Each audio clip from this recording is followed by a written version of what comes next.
नमस्कार मित्रों, हमारी पीआर गुजराती चैनल में तमारुं स्वागत है। देश दुनिया की तमाम ताजा खबरों सौथी पहला जाणवा माटे चैनल ने सब्सक्राइब करी देजो। मित्रों, अत्यारे हाल भूकंप ने लईने एक मोटा समाचार सामे आवी रह्या छे।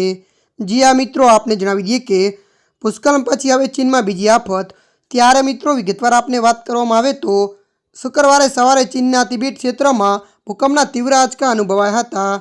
तो मित्रों, वधु जणावी दीए के अहीं तिबेट में सवारे 9 અને 27 वागे भूकंपना आंचका अनुभवाया हता। મળતી માહિતી અનુસાર આપને જણાવી દઈએ કે ભૂકંપની તીવ્રતા રિક્ટર સ્કેલ પર 4.2 માપવામાં આવી હતી। મળતી માહિતી અનુસાર વધુ આપને એ પણ જણાવી દઈએ કે નેશનલ સેન્ટર ફોર સિઝમોલોજીએ આ અંગે માહિતી આપી છે। ભૂકંપનું કેન્દ્ર ચીનમાં હતું। ત્યારે મિત્રો, અત્યારે હાલની આ મોટી ખબર મળી રહી છે। ત્યારે મિત્રો, હાલ માટે આટલું। મળીશું નવી અપડેટ સાથે। જો તમને અમારો વિડીયો પસંદ આવે, લાઇક, શેર અને સબસ્ક્રાઇબ કરી નાખજો। ધન્યવાદ।